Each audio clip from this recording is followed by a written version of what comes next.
তোমরা আল্লাহর কাছে খালেস নিয়তে তওবা করো, যেই তওবাটা যথাযথভাবে হয়। এটা কোন তওবা জানেননি?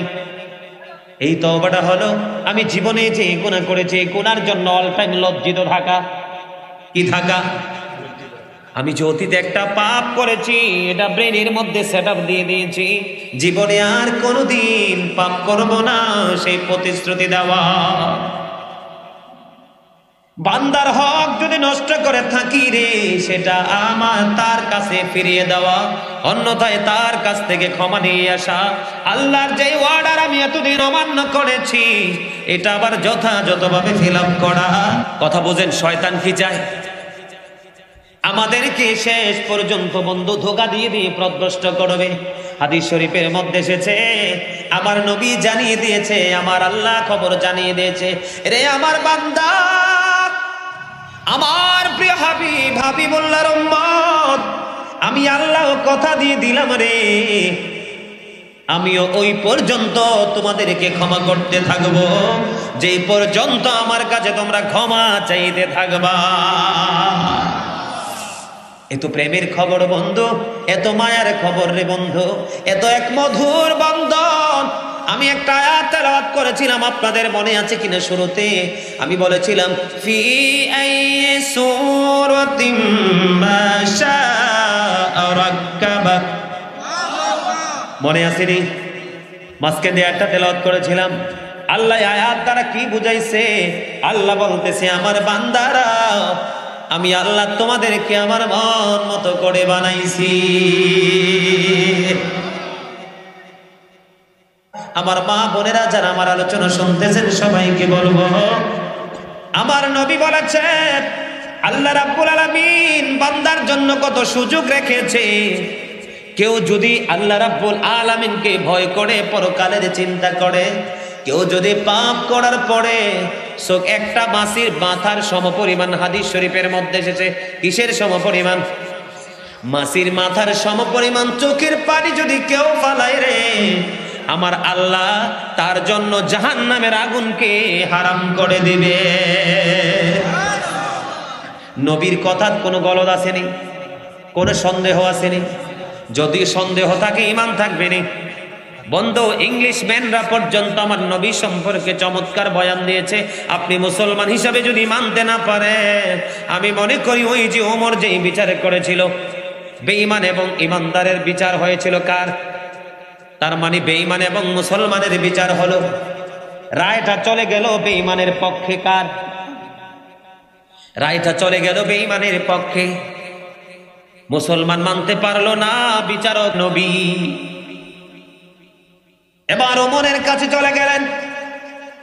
ওমরের কাছে যাওয়ার পরে বিচারের জন্য আবার ওমর বললেন, ওই বেঈমান বলতেছে, ওমর, তোমাদের নবী বিচার করার পরেও কি আরো বিচার করার সুযোগ থাকে? কয়, আমাদের নবী বিচার করেছেন। কয়, হ। এবার কি করলেন তিনি? ওমর ভিতর থেকে তলোয়ার বের করে আনলেন বন্ধু। আনার পরে সঙ্গে সঙ্গে ওই মুনাফিক মার্কা মুসলমানের কল্লাটা হাতে নিয়ে নিয়েছে। জোরে জোরে সুবহানাল্লাহ। কার কল্লা? মুসলমানের। বেঈমানকে কিছু করে নাই। এবার ওই বেঈমান একটা ডাক দিয়ে বলল, ইহুদি ডাক দিয়ে বলল, ওমর, তোমাদের ইসলামের রোল যদি এত মধুর হয়, এত সুন্দর হয়, জলদি নিয়ে চলো না তোমাদের নবীর কাছে। ওখানে গিয়ে সঙ্গে সঙ্গে মুসলমান হয়ে গেছে।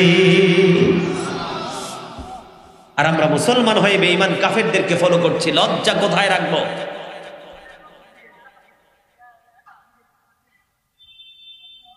কথা বলতে চেয়েছিলাম, রক্ত পোঁছ কোনোদিন কি খাওয়া সম্ভব? কোনোদিনও সম্ভব নয় রে। কিন্তু খেতে হবে। বাঁচারও সুযোগ নাই, মরারও সুযোগ নাই, পালিয়ে যাওয়ারও কোনো সুযোগ নাই, বলেছেন আল্লাহ। এখন আমরা কি করব? সঠিক পথে আসবো কিনা? কথা বলেন না কেন? জাহান্নাম এত ভয়ঙ্কর, বন্ধু, এতটা বিষাক্ত, কোনোদিন কল্পনা করতে পারবো না। অবর্ণনীয় এক কষ্টের জায়গা হলো জাহান্নাম। এখান থেকে বাঁচতে হলে আমাদেরকে অত্যন্ত অ্যালার্ট থাকতে হবে। কথা বলেন ঠিক না বেঠে? এই কথাগুলো অনেকের কাছেই ভালো লাগবে না, কিন্তু যাদের কাছে ভালো লাগবে আমি মনে করব তারাই হলো সবচেয়ে বড় বুদ্ধিমান। আমরা চাই মেসেজ নিতে, অনেক মানুষ আছে জানে না, তাই আমল করতে পারে না, ঠিক কিনা বলেন? আমি আপনাদেরকে বলবো, আমি ছোট্ট একটা আয়াত তেলাওয়াত করেছি, ইয়া আইয়ুহাল্লাযীনা আমানু তুবু ইলাল্লাহি তাওবাতান নাসুহা। আল্লাহ রাব্বুল আলামিন বলেছেন, ঈমানদারগণ তোমরা আল্লাহর কাছে খালেস নিয়তে তওবা করো, যেই তওবাটা যথাযথভাবে হয়। এটা কোন তওবা জানেননি? এই তওবাটা হলো আমি জীবনে যে গুনাহ করেছি গুনার জন্য অল টাইম লজ্জিত থাকা। কি থাকা? আমি যে অতীতে একটা পাপ করেছি এটা ব্রেনের মধ্যে সেটআপ দিয়ে দিয়েছি, জীবনে আর কোনোদিন পাপ করব না সেই প্রতিশ্রুতি দেওয়া। বান্দার হক যদি নষ্ট করে থাকি রে, সেটা আমার তার কাছে ফিরিয়ে দেওয়া, অন্যথায় তার কাছ থেকে ক্ষমা নিয়ে আসা। আল্লাহর যে ওয়ার্ডার আমি এতদিন অমান্য করেছি এটা আবার যথাযথভাবে ফিল আপ করা। আরেকটা হলো হারাম খাবার খেয়ে যদি শরীরটাকে মোটা তাজা করে থাকি, শরীরের গোস্ত যদি বন্ধু বাড়িয়ে থাকি, এটাকে এখান থেকে খসিয়ে আগের জায়গায় নিয়ে আসা, তাহলে আপনার তওবা কবুল হবে। ইমরান ইবনুল হুসাইন রাদিয়াল্লাহু তাআলা আনহু থেকে বর্ণিত, বন্ধু মেসেজটা নিয়ে নেন। এক মহিলা ব্যভিচারের মাধ্যমে সন্তান ধারণ করলো, করার পরে আবার আমার নবীর কাছে গেলেন। নবীর কাছে চলে যাওয়ার পরে এবার আমার নবী তার অভিভাবককে ডাকলেন। অভিভাবক আসলো, আসার পরে তাকে বললেন, তাকে তুমি বাড়িতে নিয়ে যাও, পরম যত্নে আদর যত্নের সাথে লালন পালন করো, যখন তার বাচ্চাটা প্রসব হবে তখন আমার কাছে নিয়ে আইসো। এবার বন্ধু তাকে নিয়ে আসা হলো, পরম আদর যত্নে বড় করা হলো, পরম যত্নে তাকে বড় করা হলো। লালন পালন করতে করতে বন্ধু সন্তান প্রসব হলো। আমার নবীর কাছে নবীর অর্ডার মতো নিয়ে আসলেন। আসার পরে আমার নবী বললেন, এই মহিলার জন্য একটা গর্ত খনন করো। গর্ত খনন করা হলো। গর্ত খনন করার পরে তার মাজা পর্যন্ত বন্ধু গ্রথিতকরণ করা হলো, গেড়ে দেওয়া হলো। এবার তাকে পাথর নিক্ষেপ করার অর্ডার দেওয়া হলো। রজম পাথর নিক্ষেপ করা শুরু হয়ে গেল। পাথর নিক্ষেপ করতে করতে করতে করতে বন্ধু তার মরণ হয়ে গেল। মৃত্যু যখন হলো, যদিও সে পাপী কিন্তু তার ঈমান আছে। সবাই চিন্তিত, আমার আপনার নবী অর্ডার দিল তাকে মারার জন্য, এখন কে রে তার জানাজাটা পড়াবে? চিন্তা আছে না নাই? কথা বলেন না কেন? টেনশন আছে কি আছে না? এবার বন্ধু হঠাৎ করে নজর দিয়ে চাইয়া দেখলো মানুষ, সাহাবায়ে কেরাম উপস্থিত। বন্ধু ওই মহিলার জানাজার জন্য ইমাম হলেন আপনার আমার নবী। বিরক্ত হইেন না, কিছুক্ষণের মধ্যে ওয়াজ শেষ করে দিব। আমার কাছে মনে হচ্ছে একটু টায়ার্ড ফিল করতেছে।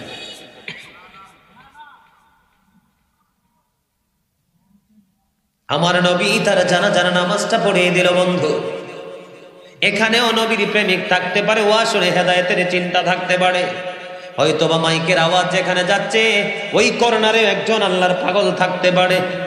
আমি দেখেছি যে যেখানে অবস্থান করলাম অসংখ্য মা বোনেরা ওখানে অবস্থান করতেছে, ওখানেও কোনো না কোনো মুমিনা থাকতে পারে, ঠিক কিনা বলেন? মাহফিল কার উসিলায় কবুল হয় সেটা বলা যায় না, তবে সবাইকে প্রতিযোগিতা করতে হবে আল্লাহ ওয়ালা হওয়ার জন্য, সাচ্চা নবীর প্রেমিক হওয়ার জন্য। এবার দেখা গেল আমার নবী তার জানাজার বন্ধু ইমাম হয়ে গেছে। জোরে জোরে বলুন না সুবহানাল্লাহ। জানাজার ইমাম হয়ে গেল। কেউ তো সাহস পায় না নবীকে প্রশ্নটা কেমন করে করব। প্রশ্নটা মনের মধ্যে জাগে কি জাগে না? ওগো নবী, আপনার অর্ডারে তাকে পাথর নিক্ষেপ করে তাকে গ্রথিতকরণ করে মারা হলো। নবী গো, কোন অপশনে তাকে তার জানাজার ইমাম আপনি হয়ে গেলেন? কেউ তো সাহস করে না, কেউ তো সাহস করে না। হযরতে ওমর রাদিয়াল্লাহু তাআলা আনহু দাঁড়িয়ে গেলেন, অত্যন্ত আদব এবং বিনয়ের সঙ্গে নবীকে বললেন, ইয়া রাসূলুল্লাহ, ইয়া হাবিবাল্লাহ, নবী গো, ও প্রাণের নবী, বুঝে তো আসে না কেমন করে গো এই বেচারিনী জানাজার ইমাম আপনি হয়ে গেলেন। এবার আমার নবী একটা ডাক দিয়ে বলল, ওমর, ওমর, ওমর রে, এই মহিলাটা পাপ করার পরে যতটা আতঙ্কিত হয়েছে, যতটা আল্লাহকে ভয় করেছে, তার সিনায় যতটা আতঙ্ক সৃষ্টি হয়েছে, সে আতঙ্ক নিয়ে আল্লাহকে রাজি করার আশায় যে তওবা করেছে, এই তওবাটা আমি নবী যদি মদিনার 70টা পাপীকে ভাগ করে দেই, মদিনার 70টা পাপীকে যদি ভাগ করে দেওয়া হয়, ওই একটা মহিলা এমন তওবা করেছে যেই তওবার কারণে 70টা পাপীর ক্ষমার জন্য তার তওবাটা যথেষ্ট হয়ে যাবে।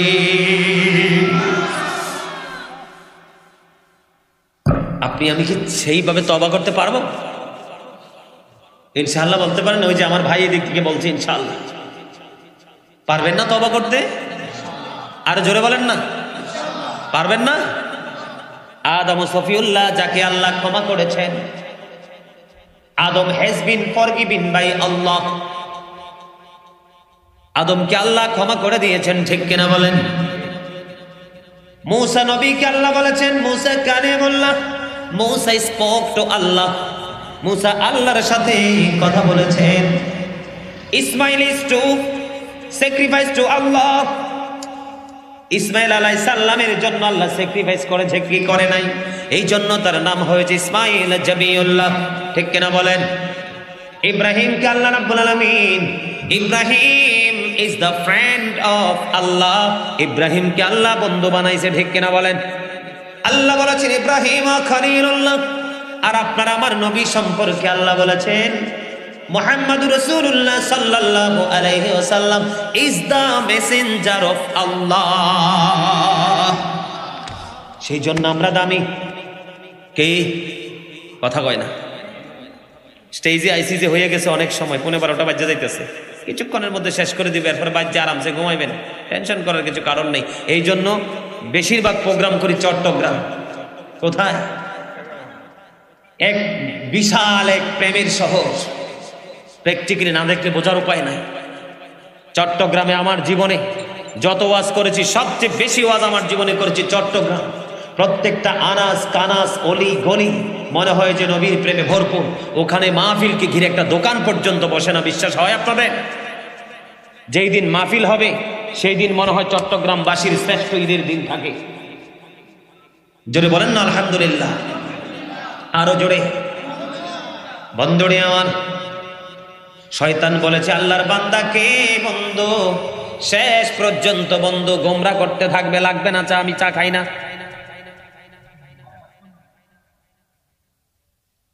কথা বোঝেন? শয়তান কি চায়? আমাদেরকে শেষ পর্যন্ত বন্ধু ধোঁকা দিয়ে দিয়ে প্রদ্রষ্ট করবে। হাদিস শরীফের মধ্যে এসেছে, আমার নবী জানিয়ে দিয়েছে, আমার আল্লাহ খবর জানিয়ে দিয়েছে, রে আমার বান্দা, আমার প্রিয় হাবিব, হাবিবুল্লাহর উম্মত, আমি আল্লাহ কথা দিয়ে দিলাম রে, আমিও ওই পর্যন্ত তোমাদেরকে ক্ষমা করতে থাকবো যেই পর্যন্ত আমার কাছে তোমরা ক্ষমা চাইতে থাকবা।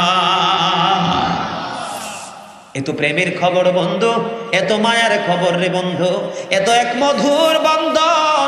আমি একটা আয়াত তেলাওয়াত করেছিলাম, আপনাদের মনে আছে কিনা? শুরুতে আমি বলেছিলাম ফি আইয়ি সূরাতিম মা শাআ রাক্কাবা, মনে আছে নি? মাঝখানে একটা তেলাওয়াত করেছিলাম। আল্লাহ আয়াত দ্বারা কি বুঝাইছে? আল্লাহ বলতেছে আমার বান্দারা আমি আল্লাহ তোমাদেরকে আমার মন মতো করে বানাইছি। এর চেয়ে চমৎকার দলিল আর কি চাই? আল্লাহর মন মতো করে আমাদেরকে সৃষ্টি। আল্লাহ ক্রিয়েটেড দ্য মাইন্ড। বন্ধুরে আমার, কেউ যদি তার পাপের কথা স্মরণ করে, আমি আমার মা, আমি আমার বোনদেরকে ডেকে ডেকে বলবো, আমি দেখে এসেছি আপনারা প্রজেক্টরের সামনে বসেছেন, মাইকের আওয়াজ যেখানে যায়, আমার মা বোনেরা যারা আমার আলোচনা শুনতেছেন সবাইকে বলবো, আমার নবী বলেছেন আল্লাহ রাব্বুল আলামিন বান্দার জন্য কত সুযোগ রেখেছে। কেউ যদি আল্লাহ রাব্বুল আলামিনকে ভয় করে, পরকালের চিন্তা করে, কেউ যদি পাপ করার পরে একটা মাছির মাথার সমপরিমাণ, হাদিস শরীফের মধ্যে এসেছে, কিসের সমপরিমাণ? মাছির মাথার সমপরিমাণ চোখের পানি যদি কেউ ফালায় রে, আমার আল্লাহ তার জন্য জাহান্নামের আগুনকে হারাম করে দিবে। মাছির মাথাটা একবারে ছোট না? মাছির মাথার সমপরিমাণ চোখের পানি যদি কেউ ফালাইতে পারে, তার জন্য জাহান্নামের আগুন কি বলেছে কে? আমার নবী। হাদিস শরীফের মাধ্যমে এসেছে, হযরত মুহাম্মদ সাল্লাল্লাহু আলাইহি ওয়াসাল্লাম was born in Arab country. His father's name was Abdullah. His mother's name was Amina. His father said died before he was born. He lost his mother in his childhood. He was very truthful. জোরে জোরে বলেন না সুবহানাল্লাহ। আমার নবী ছিলেন শ্রেষ্ঠ সত্যবাদী, যার কোনো সন্দেহ। আরেকটা হাদিস শরীফ কি শোনাবো নাকি শেষ করে দিব? শুনবেন বন্ধুরে আমার। হাদিস শরীফের মধ্যে এসেছে বনি ইসরাইলের একজন লোক, তিনি খুন করেছেন ৯৯টা। কয়টা? ৯৯টা খুন করলো। খুন করার পরে বন্ধু এক পাদ্রীর কাছে তিনি গেলেন জানার জন্য, আমি একটা একটা করে ৯৯টা হত্যা করেছি, আপনি বলেন না আমার এই খুনের পাপ ক্ষমা হবে কিনা, আল্লাহ মাফ করবে কিনা? বন্ধু, সন্দেহ করার কোনো কারণ নাই। তাকওয়া এমন এক জিনিস, আল্লাহর ভয় এমন এক জিনিস, যখন বললেন আমি একটা একটা করে কয়টা খুন করেছি? ৯৯টা খুন করেছি, আল্লাহ আমার এই অপরাধ ক্ষমা করবে কিনা? পাদ্রী বলে দিলেন না না, এই পাপ ক্ষমার যোগ্য না। বন্ধু, হাদিস শরীফের ভাষা অনুযায়ী বলছি রে, সে যখন বলল ক্ষমা হবে না, বলতে দেরি, সঙ্গে সঙ্গে ওই পাদ্রীকেও হত্যা করতে দেরি করে না। কয়টা হইল? 100%, 100 ফিল আপ হয়েছে কি? এবার তিনি কি করলেন? 100 জন হত্যা করা যখন পরিপূর্ণ ফিল আপ হলো, এবার তিনি আস্তে আস্তে আস্তে করে বন্ধু আরেকজন বুজুর্গের তালাশ করতেছেন, কার কাছে যাব, কার কাছ থেকে সঠিক উত্তরটা পাবো। আবার যাইতে যাইতে তৎকালীন সময়ে বুজুর্গের কাছে তিনি গেলেন। যাওয়ার পরে মনের কথা সব খুলে বললেন। খুলে বলার পরে বুজুর্গ উত্তর দিয়ে দিল, অবশ্যই অবশ্যই ক্ষমার সুযোগ রয়েছে, অবশ্যই ক্ষমার সুযোগ রয়েছে, অবশ্যই তুমি ক্ষমা পাওয়ার যোগ্য, তবে কিছু কন্ডিশন, সেগুলো তোমাকে মানতে হবে। কই কি? কাজ হলো তুমি যেই জায়গা থেকে আমার কাছে এসেছো সেই জায়গায় আর তুমি কোনোদিন ফিরে যেতে পারবা না। আমি যেই জায়গার ঠিকানা দিব সেই ঠিকানা অনুযায়ী তোমাকে চলে যেতে হবে। তুমি যেখান থেকে এসেছো সেই জায়গা ভালো নয়, আমি যেই জায়গার ঠিকানা দিব সেইটা হলো একটা নেয়ামতের জায়গা, সেখানে যেতে হবে।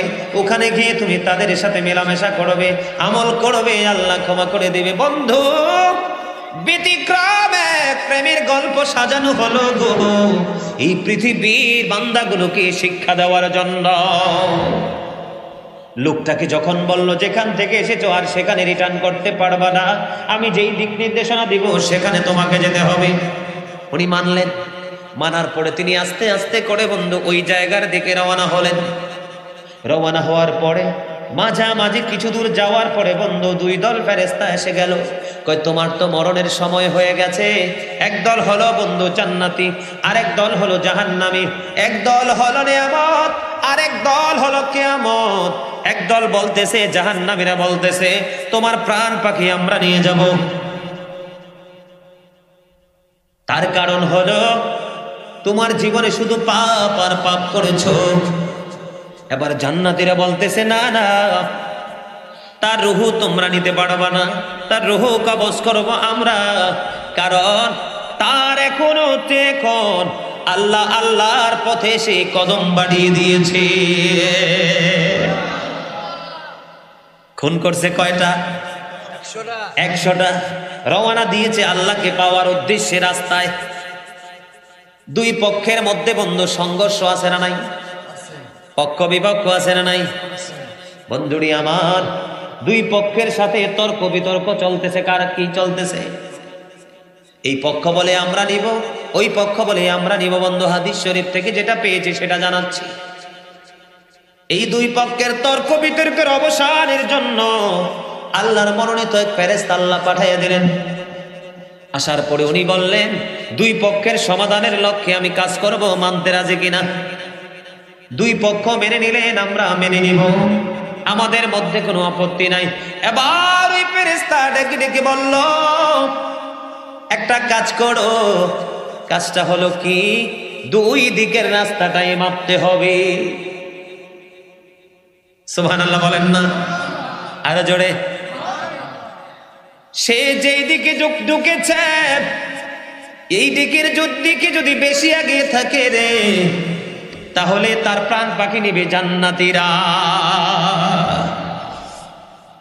আর যেই দিক থেকে এসেছে ওই দিকে যদি হয় তাহলে তার প্রাণ পাখি নিবে জাহান্নামীরা। বন্ধু মাপজোপ শুরু হয়ে গেল। মাপতে মাপতে মাপতে মাপতে দেখা যায়, ও বন্ধু, যেই দিকের উদ্দেশ্যে নেয়ামতের দেশের উদ্দেশ্যে তিনি রওনা হলেন, নেয়ামতের জায়গার উদ্দেশ্যে তিনি রওনা হলেন, ওই জায়গার দিকে হাদিস শরীফের মধ্যে এসেছে মাত্র আধা হাত তিনি বেশি এগিয়ে গেছে। কত হাত? মাত্র আধা হাত তিনি নেয়ামতের দিকে বেশি চলে গেছে। এই দিকে রাস্তা কি কম, এই দিকে রাস্তা হয়ে গেল বেশি। তার মানে ফয়সালা হয়ে গেল, তিনি জান্নাতীদের দলভুক্ত হয়ে গেছে। হাদিস শরীফের মূল মর্ম হলো বন্ধু, যখন তিনি আল্লাহকে ভয় করলো, আল্লাহ ওয়ালা হওয়ার জন্য যখন সেই দেশের উদ্দেশ্যে যখন রওনা হলো, এবার আল্লাহ রাব্বুল আলামিন যেই দিক থেকে রওনা হলো ওই দিকের ভূমিকে একটা ডাক দিয়ে বলল, আমার বান্দার জন্য তুমি বড় হয়ে যাও। যেই জান্নাতি নিয়ামতের পথের দিকে যখন রওনা হলো ওই দিকের জমিনকে ডাক দিয়ে বলল, তুমি আমার বান্দার জন্য সংকোচ হয়ে যাও। এই দিকের জমিনটা বড় হয়ে গেল। যেই দিকে রওনা দিরা সেই দিকের জমিনটা ছোট্ট হয়ে গেল। তার মানে সে আল্লাহকে ভালোবাসার কারণে, আল্লাহকে আল্লাহর প্রেমে পড়ার কারণে, ভয় করার কারণে 100টা খুন করার পরেও জান্নাতীদের দলে। ওয়াজ শেষ, আর করবো না। গজল কইলে হাতিয়া লাগবো, কোনো কথা নাই। হ্যাঁ, হাদিয়ে দিতে রাজি নাই, আমিও গজল গাইতে রাজি নাই। গজল অনলাইনে বহুত আছে, দাদা কি কন? হ্যাঁ ঠিক আছে না? অনলাইনে ঢুকলে দেখবেন শুধু গজল আর গজল, গজল হেনতে শুনে নিয়েন। হ্যাঁ, মোহাব্বতটা ট্রাই করলাম, কি করলাম, কিন্তু হাত তুলতে তো রাজি হন নাই। বলেন নাই কেন? যে হ্যাঁ ঠিক আছে, তো রাজি আছি। স্বাস্থ্য ভাই, তোমার ঘুম ভাঙছে এতক্ষণে। আমি আপনাদেরকে গজল শোনাবো, সেই গজল আপনাকে পরপারের যাত্রার কথা মনে করিয়ে দিবে। শুনবেন সবাই? আমার প্রাণ পাখি রে, আমার কালো ময়না রে, একদিন তো যাইবা পাখি ওড়িয়া, একদিন তো যাইবা পাখি ছাড়িয়া। আমার প্রাণ পাখি রে, আমার কালো ময়না রে, একদিন তো যাইবা পাখি ছাড়িয়া, একদিন তো যাইবা পাখি ভরিয়া। ছেলে মেয়েরা পাশে বসে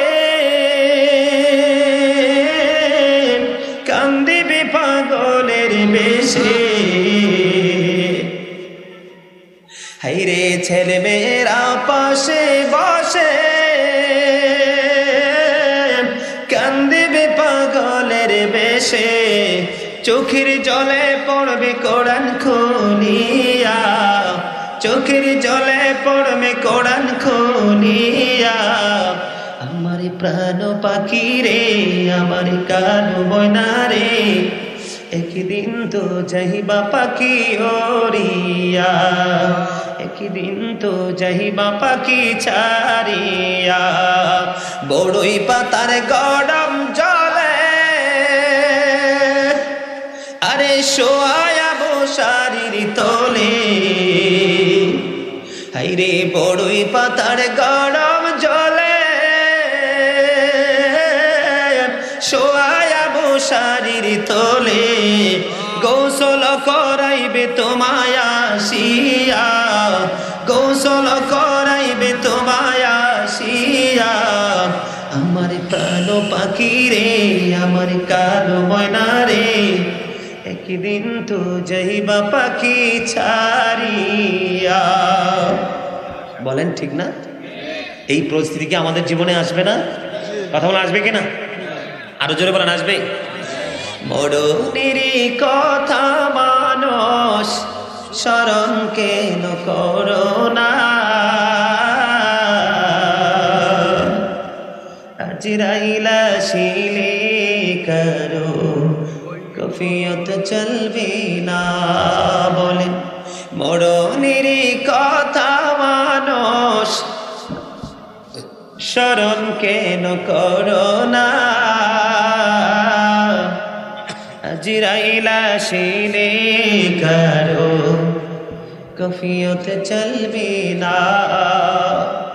তওবা নামে গাছটি আছে, পাতায় পাতায় লেখা আছে মানুষের হায়াত। তওবা নামে গাছটি আছে, পাতায় পাতায় লেখা আছে মানুষের হায়াত। সেই পাতা জড়িয়া গেলে, সেই পাতা জড়িয়া গেলে মতের নিশানা। আজরাইলা শিলে করো কফিয়ত চলবে না, আজরাইলা শিলে করো কফিয়ত চলবে না। সিকান্দার কি বাদশাহ ছিলেন, তার মতো আর ধনী লোক কেহই না ছিলেন।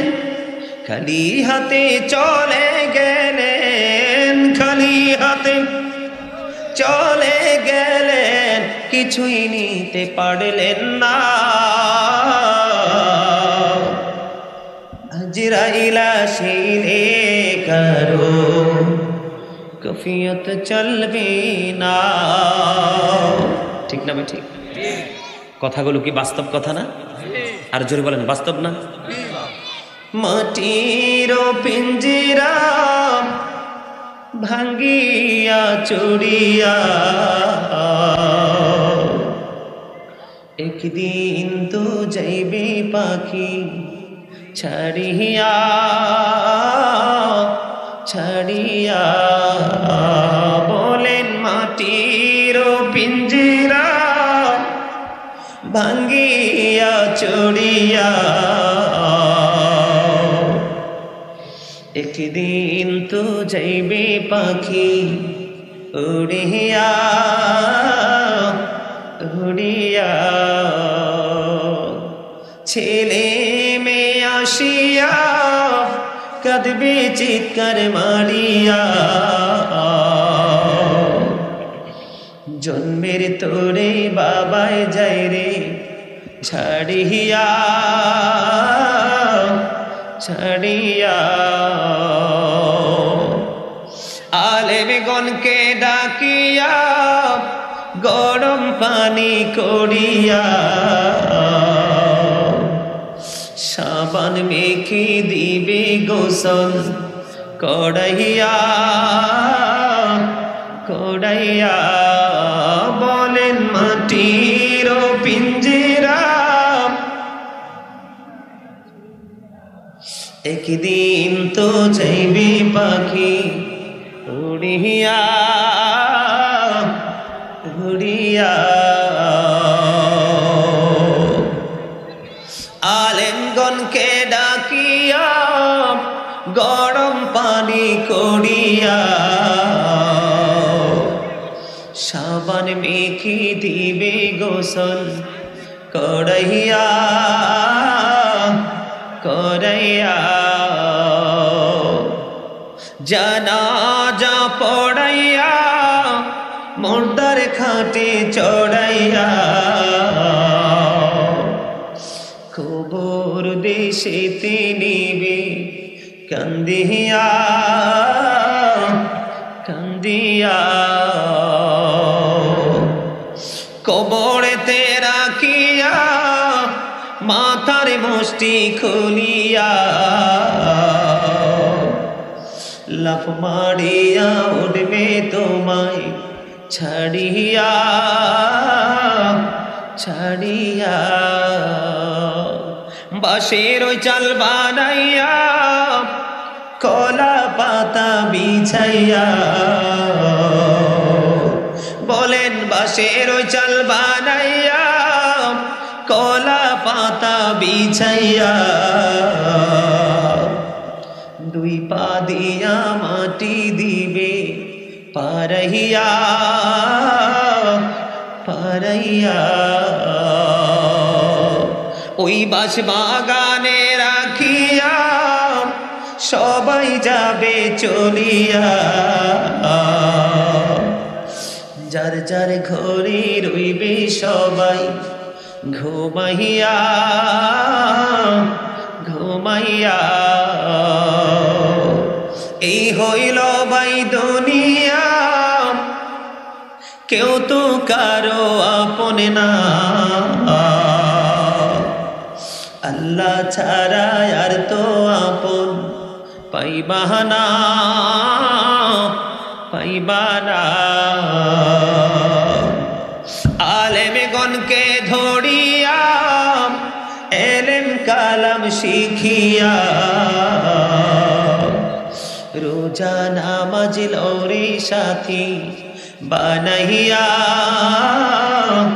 বানাইয়া সের তো বিশ্বাস নাই সময় বেশি বাকি নাই নিঃশ্বাসের তো বিশ্বাস নাই সময় থাকতে গোনা মাফ লও চাহিয়া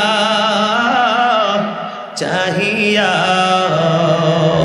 আল্লাহর জিকির করিয়া জবান রাখো বিঝাইয়া মৃত্যু কষ্ট যাইবে দৌড়ে সরিয়া সরিয়া মাটির পিঞ্জিরা ভাঙ্গিয়া চুড়িয়া একদিন তো যাইবে পাখি ছাড়িয়া ছাড়িয়া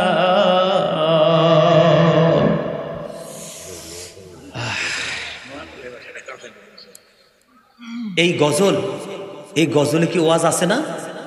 এই গজল শোনার পরে কি কোনো মানুষের ওয়াজের প্রয়োজন আছে? কথা বলেন আছে? সম্মানিত উপস্থিতি, বিষয় হচ্ছে বিষয়টাকে কে সিরিয়াসলি নিজের ব্রেইনে সেট আপ দিয়েছেন আর কে দিতে পারেননি, পার্থক্যটা কিন্তু এই জায়গায়। কথা বলেন ঠিক না বেঠিক? আরো জোরে আমার কথা শুনতে রাজি? শুনে খুশি হয়েছে? অনেক রাত হয়েছে, আমার আবার যাইতে হবে, 12টা বাজে গেছে। এতক্ষণ ওয়াজ করার পরে গজলের, আসলে গজলের পাগল সব জায়গায় দেখি আছে, সব জায়গায়। গজল পছন্দ করে না, ওই নবীর শানে গাইলে একটা নোয়াখাইলা গজল গাই, এরা বারবার বলতেছে নোয়াখাইলা গাইতে, শুনবেন? পারলে আমার সাথে গাইবেন, রাজি আছেন? বিজ্ঞানীদের বিজ্ঞানী অঙ্গ নবীজি, এমন দয়ালে নবী আর হাইবানি, এমন দয়ালে নবী খুঁজা হাইবানি। বিজ্ঞানীদের বিজ্ঞানী অঙ্গ নবীজি, বলেন বিজ্ঞানীদের বিজ্ঞানী অঙ্গ নবীজি, এমন দয়ালে নবী আর হাইবানি, এমন দয়ালে নবী খুঁজা হাইবানি। বিজ্ঞানীদের বিজ্ঞানী অঙ্গ নবীজি, বিজ্ঞানীরা রকের যোগে যাদের দেশে যায়, অঙ্গ নবী রকের চারা মেরাজ শরীফ যায়। বিজ্ঞানীরা রকের যোগে যাদের দেশে যায়, অঙ্গ নবী রকের চারা মেরাজ শরীফ যায়। আরে ওই যুগে কি রকেট বিমানে গুণ ছিল নি, বলো ওই যুগে কি? বিজ্ঞানীদের বিজ্ঞানী অঙ্গ নবীজি, আবু বকর সিদ্দিকের সাফে কামড়াইছে, অঙ্গ নবীর থুতু দি বালা হয়ে গেছে। আবু বকর সিদ্দিকের সাফে কামড়াইছে, অঙ্গ নবীর থুতু দি বালা হয়ে গেছে। আরে সেই যুগে কি ওজা বৈদ্য এগুন ছিল নি, বলো সেই যুগে কি ওজা বৈদ্য এগুন ছিল নি? বিজ্ঞানীদের বিজ্ঞানী অঙ্গ নবীজি, আগের যুগের মানুষের অসুখ কম হইতো, অঙ্গ নবীর কাছে আইলে বালা হয়ে যাইত। আগের যুগের মানুষের অসুখ কম হইতো, অঙ্গ নবীর কাছে আইলে বালা হয়ে যাইত। আরে সেই বালা কি এই যুগেতে করতে হারবানি, বলো সেই বালা কি এই যুগেতে করতে হারবানি? বিজ্ঞানীদের বিজ্ঞানী অঙ্গ নবীজি, এমন দয়াল নবী খুঁজা হাইবানি। বিজ্ঞানীদের বিজ্ঞানী অঙ্গ নবীজি। দেখছেন নবীর মোহাম্মত আছে, বোঝা গেলে এতক্ষণ গজল গাইছে কিন্তু মারহাবা কইছে না। নবীরটা শোনার পরে কিন্তু অটো মারহাবা এসে গেছে। জোরে জোরে বলেন মারহাবা। আরে মিথ্যাবাদীকে আল্লাহ রাব্বুল আলামিন হেদায়েত দেয় না, সঠিক পথ তাদেরকে দেয় না। এই যে নোংরামি, এই যে নোংরামি, এত বড় নোংরামি। মিথ্যা বন্ধু মুনাফিকের মধ্যে তিনটা রূপ থাকে। একটা কথা যখন দিবে কথা রাখবে না, আমানত রাখলে খেয়ে ফেলবে, কথায় কথায় সেই মিথ্যা বলবে। নাউজুবিল্লাহ। আমি আপনাদেরকে এক্সাম্পল দিতে চাই। 2 নাম্বার হলো বর্তমানে আমাদের মধ্যে সুদ আছে না নাই? এত বেশি সুদের প্রভাব, আল্লাহর হাবিব বলেছেন কিয়ামতের ময়দানে, কিয়ামতের পরবক্ষণে চাইলেও তোমরা সুদ থেকে বাঁচতে পারবে না। সুদের ধুলাবালি হলেও তোমাদের উপর এসে পড়বে। এত বেশি সুদের বিস্তার হবে। বন্ধুরে আমার, আমি যদি পরকাল নিয়ে আপনাদেরকে বলতে চাই, আমার নবী যখন মেরাজে গেলেন, মেরাজ যাওয়ার পরে বন্ধু একটা সম্প্রদায়ের কাছে দিয়ে যখন নবী গেলেন, তাদের দিকে নজর দিয়ে চাইয়া দেখলেন এক একজনের পেট এক একটা ঘরের মতো বড় বড়। এবার জিব্রাইলকে প্রশ্ন করলো, ভাই জিব্রাইল এরা কারা? এবার জিব্রাইল বলে, ইয়া রাসূলুল্লাহ, ইয়া হাবিবাল্লাহ, নবী গো, এরা হলো দুনিয়ার সুদখোর। নবী বলতেছেন, আমি দেখতে পাই এদের পেটের মধ্যে সাপ আর বিচ্ছু সব স্পষ্ট বাহির থেকে দেখা যায়। জোরে বলেন না নাউজুবিল্লাহ।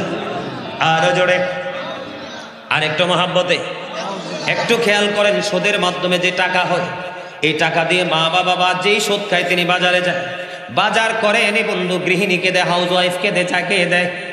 দেওয়ার পরে উনি রান্না করে খাবার খায়। এই খাবার থেকে কিন্তু মানুষের শরীরে রক্ত হয়। সামর ইবনে জুনদুব রাদিয়াল্লাহু তাআলা আনহু থেকে হাদিস শরীফটা বর্ণিত, অনেক বড় হাদিস শরীফ। এর মধ্যে বন্ধু একটা অংশ হলো হাদিস শরীফের, আমার নবী ফেরেশতাদের সাথে সফরে বের হলেন। শব্দের ব্যাখ্যা দিতেছেন আমার নবী। হঠাৎ করে ফেরেশতাদের সঙ্গে একটা নদীর কিনারায় গেলেন। যাওয়ার পরে নজর দিয়ে দেখলেন এটার মধ্যে বন্ধু একটা মানুষ, রক্তের নদী, সেই নদীটা হলো রক্তের। এই রক্তের নদীতে একটা মানুষ সাঁতার কেটে কেটে বন্ধু পাড়ে আসতে চায়, কুলে আসতে চায়। এবার আরেকজন বড় বড় পাথর নিয়ে তিনি কোলে দাঁড়িয়ে আছেন। বন্ধু কোল থেকে তাকে বারবার ধরে পাথর নিক্ষেপ করতেছেন। সে কোলে আসতে চায়, ওই ব্যক্তিটা বন্ধু পাথর নিক্ষেপ করতেছেন, সে আসতে দেয় না। এবার আমার নবী ফেরেশতাদেরকে প্রশ্ন করলেন, তোমরা বলো না এটাকে? উত্তর দিয়েছে, নবী গো, এরা হলো দুনিয়ার সুদখোর। আরো জোরে বলেন না নাউজুবিল্লাহ। আরেকটু মহব্বতে বলুন না নাউজুবিল্লাহ। আমাদের মধ্যে একটু আগে একটা বলেছি মদ জুয়া মূর্তি ভাগ্য গণনা এইরকম নোংরামি আছে না নাই? সেই জায়গায় আমি একটু পরে আসবো বন্ধু। আমার নবী আপনার নবী আরো বলে দিয়েছেন সুদ বন্ধ। হযরতে আবু হুরায়রা রাদিয়াল্লাহু তাআলা আনহু থেকে হাদিস বর্ণিত, আমার নবী বলে দিয়েছেন সুদের মাধ্যমে যে একটি টাকা উপার্জন করলো, কয়টি টাকা? সুদের মাধ্যমে যে একটি টাকা উপার্জন করলো, সে যেন তার মায়ের সাথে 36 বার বন্ধু জিনা করলো। সুদের 69টা স্তম্ভ বা 70টা স্তম্ভ কয়টা? এর মধ্যে সবচেয়ে লাস্ট যেটা সুদের মাধ্যমে সবচেয়ে লাস্ট যেটা টাকা উপার্জন করা, সে যেন টাকা উপার্জন করলো না, সে যেন তার মাকে বিবাহ করলো। হাদিস শরীফের মধ্যে এসেছে সুদ এত বড় নোংরা একটা জিনিস, এখনকার মানুষ এটাতে দাঁড়ছে করছে।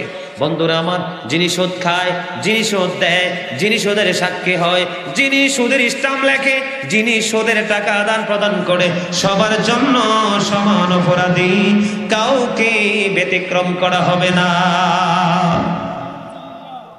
জোরে বলেন না নাউজুবিল্লাহ। বর্তমানে বাংলাদেশে ধর্মীয় প্রতিষ্ঠান নামে বলৎকার আছে না নাই? গত কিছুদিন আগেও টিভির মধ্যে দেখলাম ছোট্ট একটা ফুটফুটে বাচ্চা ওই মাদ্রাসার শিক্ষকের নজর দিয়েছে। নাউজুবিল্লাহ বলেন। আর জোরে নাউজুবিল্লাহ বলতে কি কষ্ট হয়? বন্ধুরে আমার, এই বলৎকার আছে না নাই? এক বেগানা পুরুষ আর এক বেগানা স্ত্রীর সাথে জিনা আছে না নাই? এই বলৎকার, এই সমকামিতা লূত আলাইহিস সালামের জামানায় ছিল এত নোংরামি। আমরা তো আখির নবীর উম্মত, আমাদের মাঝে সেটা থাকার কথা না। এটা আছে মানে হলো আমরা ইসলামের বিধান থেকে দূরে চলে গেলাম। আল্লাহর হাবিব ওই যে হাদিস শরীফটা বলতেছিলাম, আমার নবী যখন বন্ধু ফেরেশতাদের সাথে ভ্রমণ করলেন, হঠাৎ করে আমার নবীর চোখে পড়ল বন্ধু একটা আগুনের চুলা দেখা যায়। কি দেখা যায়? আগুনের চুলা দেখা যায়। এই আগুনের চুলার মধ্যে উলঙ্গ নারী পুরুষদেরকে দেখতে দেখা যায়। এবার আমার নবী প্রশ্ন করলেন, এই যে উলঙ্গ নারী পুরুষেরা কারা? এবার আমার নবী উত্তর দিয়ে দিয়েছেন। আমার নবীকে ফেরেশতারা উত্তর দিল, ইয়া রাসূলুল্লাহ, ইয়া হাবিবাল্লাহ, নবী গো, এই উলঙ্গ নারী পুরুষ হলো পৃথিবীর জিনাকারীরা।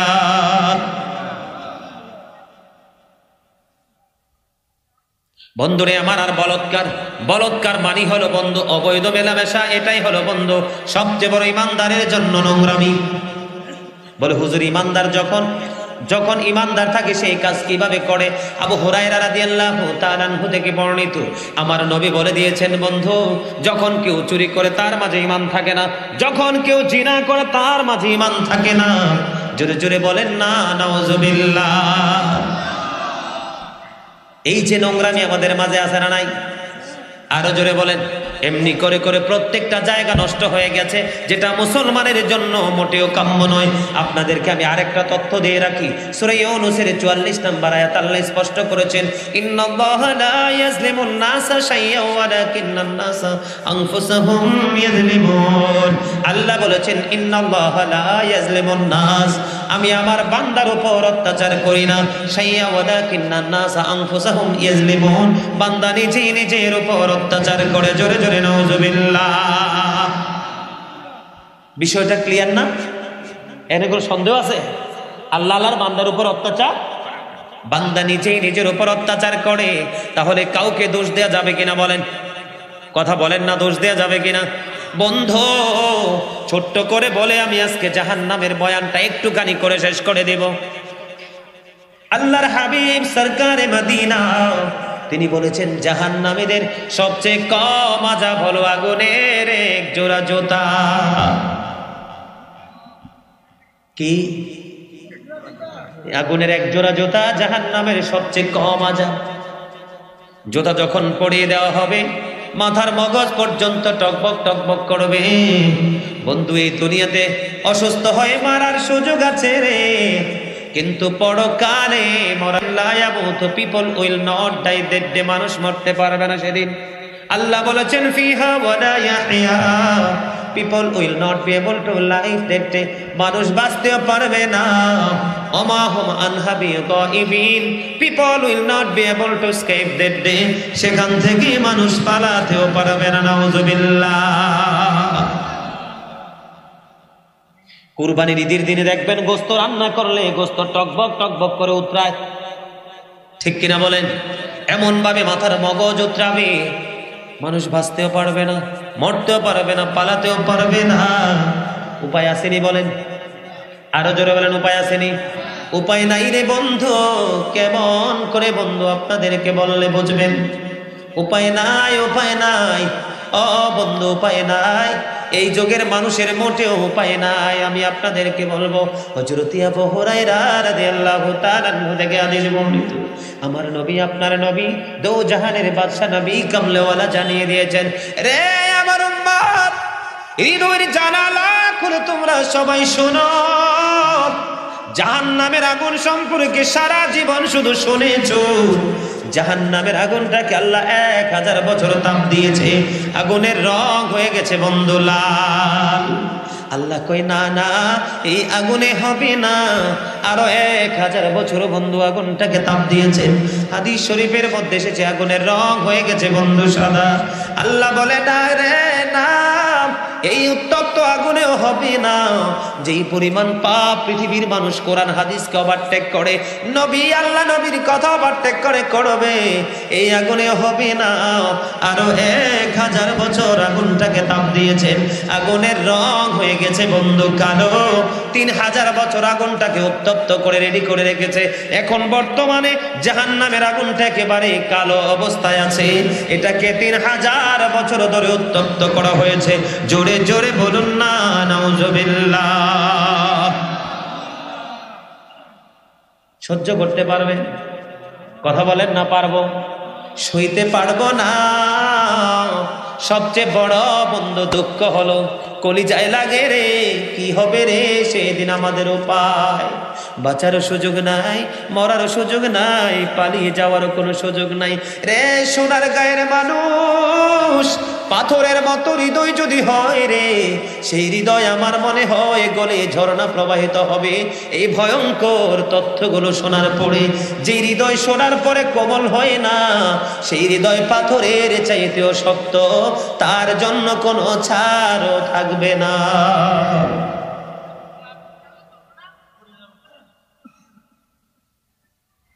বন্ধুরে আমার, এখানেই বন্ধু শুধু ক্ষান্ত নয়, পানির পিপাসায় কলিজা ফেটে যাবে।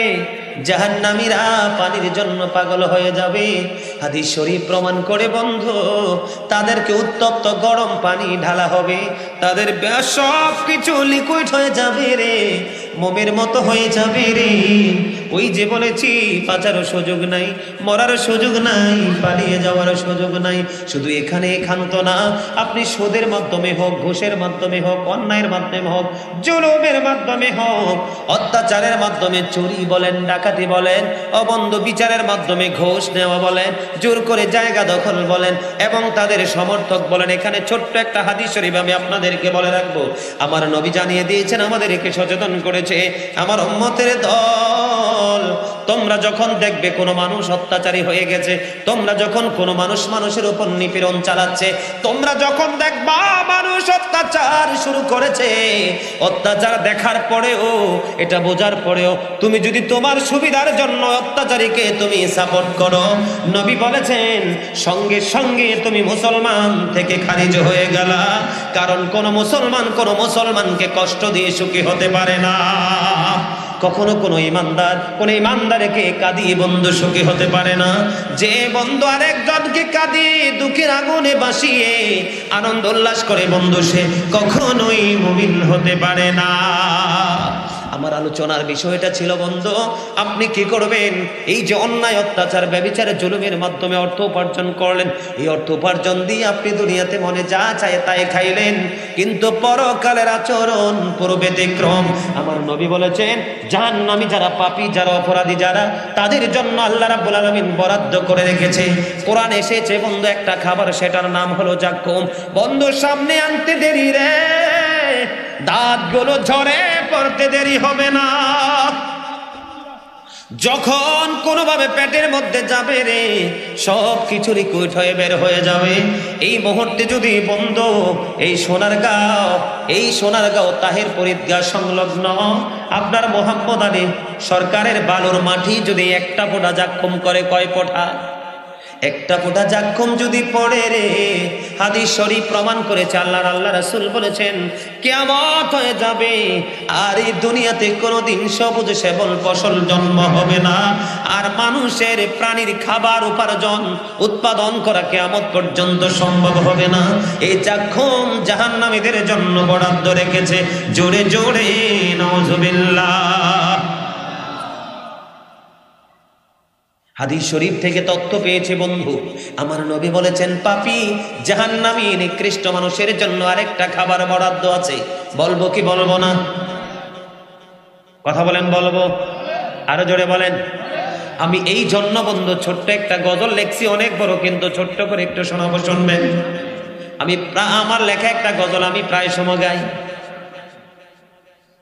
জুলুম যারা করলা বন্ধু, হারাইলা দুকুন, জনম জনম কে দিও তোমার হবে না মাসুল। একবারে ভেবে দেখো না তোমার কোথায় ঠিকানা, একবার ভেবে দেখো না তোমার কোথায় ঠিকানা। এখনো তো আছে সময়, এখনো তো আছে সময়, বুঝো তোমার ভুল। জনম জনম কি দিও তোমার হবে না মাসুল। আর গাইবো না, কারণ ওয়াজ বাকি আছে আরো, শুনবেন। আমাদের কি সময় আছে না ভুল বোঝার?